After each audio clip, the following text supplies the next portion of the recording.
Halo teman-teman, pada video kali ini saya akan memberi petunjuk tentang bagaimana melakukan penulisan bab 3 yang benar. Ya, saya lihat teman-teman menulis bab 3 masih banyak yang salah. Mungkin karena belum paham tentang apa itu isi dari bab 3. Baiklah, bab 3 itu kan metode penelitian ya. Metode penelitian. Kita breakdown dulu pengertian dari si metode penelitian ini. Ya, teman-teman pasti paham bahwa metode itu kan sebenarnya adalah cara. Ya, metode adalah cara. Penelitian ya penelitian gitu kan ya.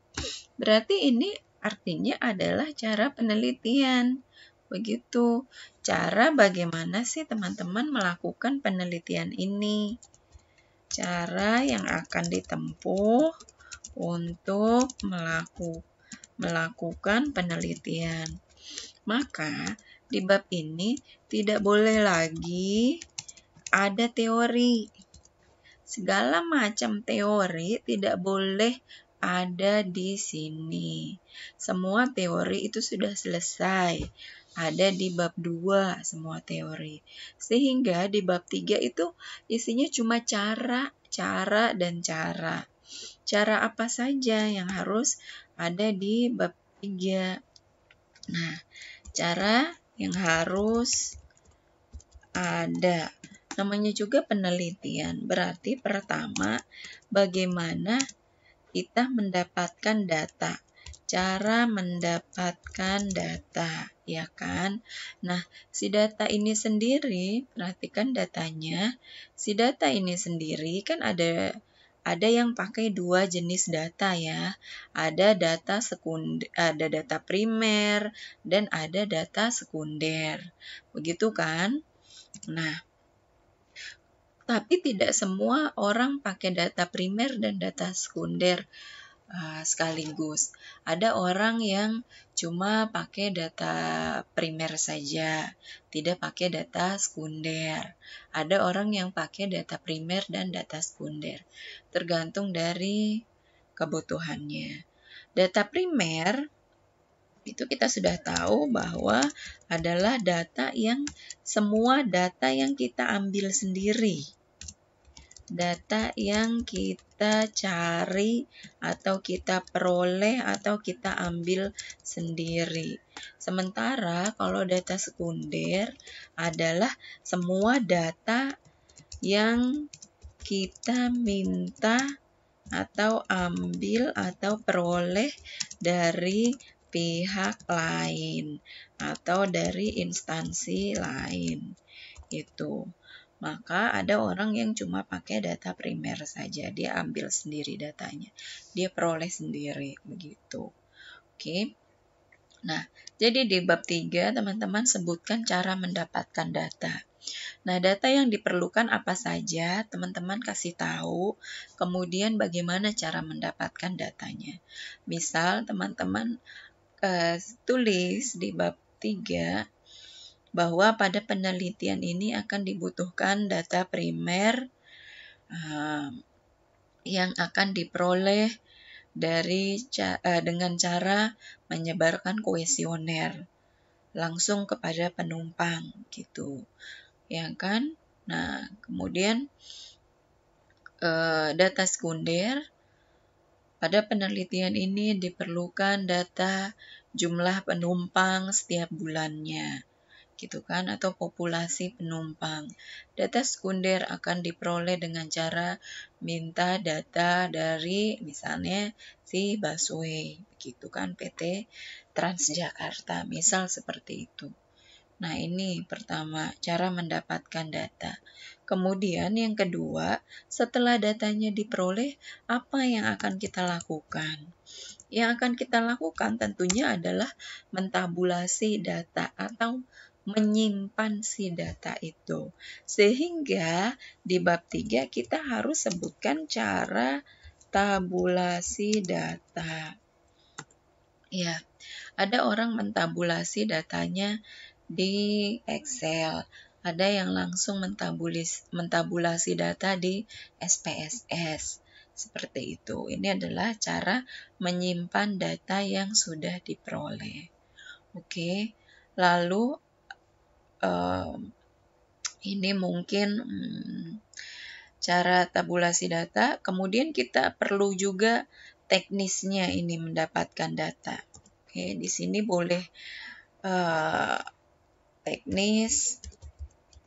teknis untuk mendapatkan data. Boleh di sini, boleh juga di subbab yang baru.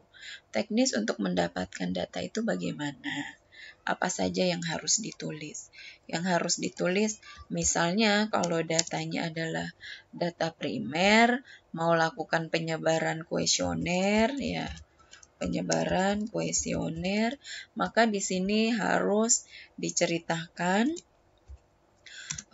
kuesionernya akan disebarkannya kapan, ke siapa, di hari apa, terus surveyornya perlu berapa surveyor, kemudian perlu apa saja alat-alat bantunya. Seperti itu misalnya, ya kan? Kalau penyebaran kuesioner sekali lagi disebarkan kepada siapa atau respondennya siapa?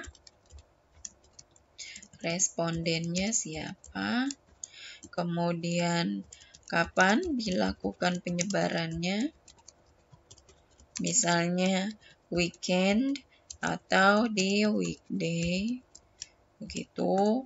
Seberapa banyak responden yang diperlukan, kemudian siapa surveyornya, perlu berapa surveyor,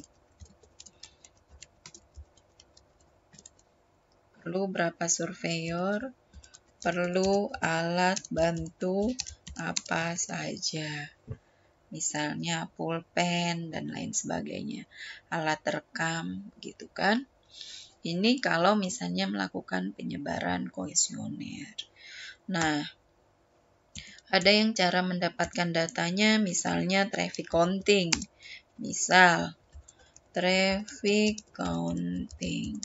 Maka seperti itu juga dilakukan di mana, di ruas jalan apa misalnya. Di ruas jalan yang mana, begitu kan. Kemudian traffic counting-nya akan dilakukan berapa jam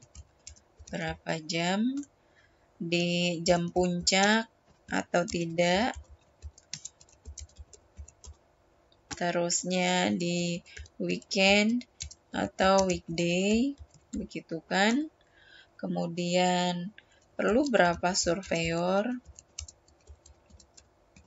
kemudian perlu alat bantu apa saja. Seperti itu. Ya. Nah, ini adalah teknis untuk mendapatkan data primer. Ada yang pakai kuesioner, ada traffic counting, begitu juga misalnya ada survei geometrik, kemudian survei parkir, maka harus diberitahu seperti itu lokasinya di mana, dilakukan di jam berapa, di hari apa, berapa surveyor, alat bantunya apa saja. Seperti itu. Nah, bagaimana kalau datanya data sekunder? Maka perlu diceritakan juga, misalnya kalau data sekunder ini akan diperoleh dari instansi mana, begitu kan? Datanya apa saja, kemudian instansi mana. Data apa saja yang diperlukan, dari mau minta ke instansi mana, kemana saja, gitu ya. Nah, oke, sudah cerita tentang datanya, data apa saja yang diminta. Nah, saya harap di sini kan banyak kekeliruan persepsi ya. Teman-teman kadang-kadang menulis bab 3 data primer. Nanti itu malah yang teman-teman tulis malah teori. Data primer menurut si ini adalah Nah, itu tuh salah. Kalau di bab 3 sudah tidak boleh ada teori. Jangan teman-teman menjelaskan data primer menurut si A adalah, data sekunder adalah. Bukan. Di sini yang benar adalah teman-teman menceritakan data primer yang dibutuhkan untuk penelitian ini adalah apa saja data primernya.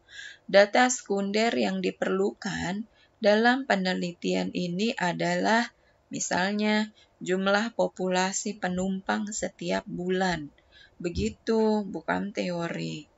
Kemudian teman-teman ceritakan lagi teknis untuk mendapatkan si data primer dan data sekunder. Kalau teman-teman sudah bicara tentang data dan cara memperoleh data, kemudian teman-teman cerita tentang cara mentabulasi data. Teman-teman ceritakan, setelah data primer dan data sekunder diperoleh, maka data-data tersebut selanjutnya akan ditabulasi dengan menggunakan program MS Excel misalnya, atau dengan menggunakan program SPSS seri berapa, begitu ya. Kalau sudah cerita tentang cara tabulasi, lalu teman-teman cerita tentang cara atau metode pengolahan data. Nah, ya, ingat di bab 3 tidak boleh lagi ada teori. Teori pengolahan data yang akan teman-teman pakai itu kan sudah diceritakan di bab 2. Jadi di bab 3 tidak perlu ada teori. Nah, di bab 2 misalnya teman-teman sudah panjang lebar menceritakan tentang state preference, sudah menceritakan tentang logit biner, sudah misalnya menceritakan tentang IPA analisis, sudah menceritakan tentang MKJI misalnya, menceritakan tentang metode ASTO misal, atau metode-metode yang lain yang teman-teman pakai. Nah, jadi di bab 3 tidak ada lagi cerita tentang teori-teori tadi. Di sini hanya perencanaan. Sekali lagi, di bab 3 itu cuma perencanaan. Rencana saya mau pakai data primernya apa, data sekundernya apa. Rencana saya untuk mendapatkan data itu bagaimana. Rencana saya untuk mentabulasi datanya bagaimana. Rencana saya untuk mengolah data, langkah-langkahnya bagaimana. Maka di sini hanya cerita saja, data yang diperoleh akan diolah misalnya. Data yang diperoleh akan diolah dengan metode misalnya akan diolah atau dilakukan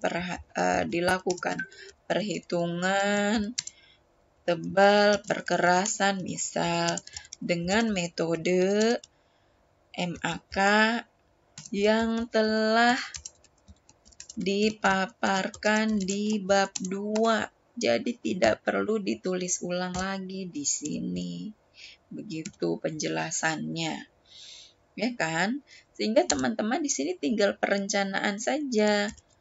Pengolahan data tersebut akan akan meliputi langkah-langkah sebagai berikut. Namanya juga perencanaan. Cuma cerita aja langkah-langkah pengolahan datanya. Apa saja yang akan ditempuh. Begitu. Ya kan? Nah, kalau datanya sudah diolah, perencanaan selanjutnya apa? Perencanaan selanjutnya, misalnya teman-teman tinggal menganalisa, kemudian dan menjabarkan, ya kan? Misalnya cara menganalisa dan menjabarkan. Nah, Sudah. Ya. Nah, hal penting lain apa lagi? Hal penting lain adalah teman-teman misalnya perlu menyebutkan alat bantu penelitian. Alat bantu atau instrumen penelitian, misalnya kuesioner, begitu kan, alat bantu penelitiannya, misal kuesioner. Nah, teman-teman ceritakan rancangan kuesionernya. Kuesionernya itu misalnya akan berfokus untuk menanyakan apa saja. Kemudian kuesioner dirancang berisi berapa pertanyaan gitu kan misalnya. Kemudian ada lagi yang pakai alat bantu penelitian yang lain, misalnya standar yang digunakan, standar apa begitu. Kemudian ada lampiran, surat edaran, karena di sana mengandung misalnya distribusi pembebanan, mengenai distribusi pembebanan sumbu roda kendaraan. Nah, begitu ya. Jadi satu kali lagi untuk teman-teman ingat, metode penelitian adalah cara penelitian. Sehingga harus terlihat bagaimana cara mendapatkan data, bagaimana cara mentabulasi data, bagaimana cara mengolah data, kemudian bagaimana cara menganalisa, kemudian sebutkan alat bantu penelitian yang diperlukan. Ingat, di sini tidak boleh ada teori, tidak boleh menurut si ini, tidak boleh data primer adalah, data sekunder adalah, tidak boleh lagi menurut si ini kuesioner adalah, pengertian dari LHR adalah, itu sangat-sangat tidak boleh. Di sini hanya ada perencanaan. Apa saja yang diperlukan dan bagaimana perencanaan untuk mendapatkannya, untuk menyimpannya, dan untuk mengolahnya. Seperti itu, teman-teman. Baik, mudah-mudahan bisa membantu teman-teman dalam menyusun bab 3. Semoga penulisan bab 3-nya tidak banyak salah dan lancar. Terima kasih sudah menonton sampai habis. Tetap semangat dalam menulis TA atau skripsinya. Sampai jumpa lagi.